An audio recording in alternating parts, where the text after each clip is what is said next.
परिवार चलाउन गाह्रो पर्ने भयो म विदेश जान्छु मलाई पैसा खोज्यो खुरुक्क होइन त महिला मान्छे विदेश गएर के गर्छ र अन्य गएर के अन्त तिमी पुरुष त्यहाँ घर मात्रै बस्दैन त जानु पर्यो नि त अनि अब पैसा त खोज्न पर्ने अब के चाहिँ गर्ने होला कहाँ मलाई गएर जसरी खोजेर लिएर जाऊ म जान्छु विदेश अब जान त जान्लिस् है के हो तिमीहरूको गलबादी यहाँ विदेश जान्छ रे यसलाई पैसा चाहियो रे के गर्नु होला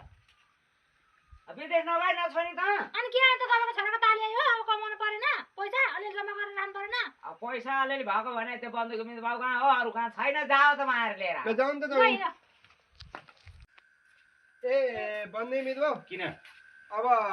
यो पार्वती विदेश जान्छ रे होइन अब मेरो पनि त्यति ढङ्ग छैन विदेश गएर अब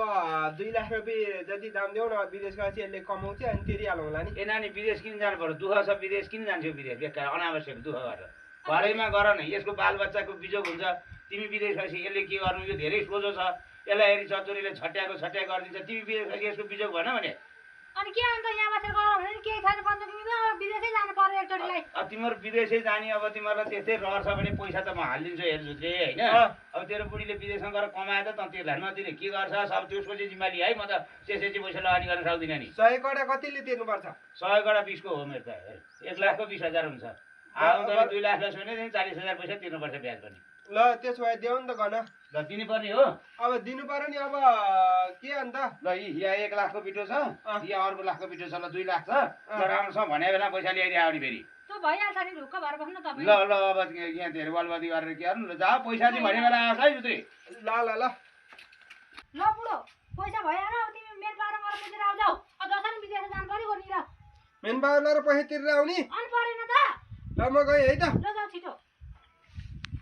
होइन बुढा तिमीले मेन पाएर पैसा बुझाएको नि 3 महिना भइसक्यो खोइ त केही आउँदैन टिकट सिकेटको अब के गर्ने हो अब पैसा लिन आउने बेला भइसक्यो न उनको पैसा तिर्न सक्छ न केही काम छ अब आउला भनेर भन्छ भन्न चाहिँ अब 15 दिनमा आउँछ भने 3 महिना भइसक्यो के चाहिँ गर्ने होला त भाइ बन्ने उम्मेदवारले त खत्तम पारिहाल्छन् फेरि पैसा नतिर्दै अर्काको त्यो त 2-3 लाख पैसा ल्याएको छ अनि तिर्न त परेन त भने तिर्नु पर्ने अब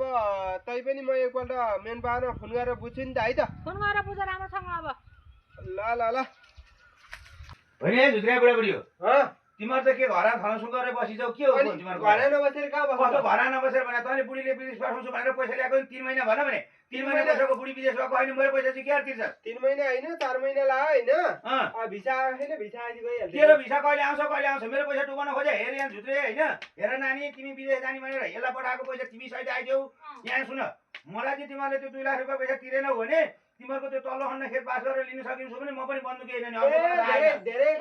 कुरा नगर्नु बन्दुक ल तपाईको जसरी नि बिहाले तिर्ने पैसा हो हामी अब 1 वर्ष ढिला होला 2 वर्ष ठीक छ 1 वर्ष फसिन्छु 1 वर्ष पछि पनि तिमीहरू विदेश नगइकन मेरो पैसा धेरै हामीसँग 4 तला सुन्छ अहिले 4 तिर 12 लाखको सुन्छ तिमी गइहाल त्यही धाग्नला धेरै फुर्ती नगर 4 तला सुन भएको भएर राखेर बन्दुक जान्छिस् मेरो अब 1 वर्षसम्म हामीले बेच्न नगरे मात्र हो तिमी गइहाल हैन धेरै फुर्ती नगरे मेरो हात लौरो छ नि फेरि तिम्रो ब्याज आउने पैसा ल्याइसक्यो समयमा तिर्छौ तिमी गइहाल त पैसा ठुलो लिएपछि ठुलो कुरो नगर तँलाई मैले कसरी पैसा उठाउनु पर्छ मलाई पनि थाहा छ ए जाऊ जाऊ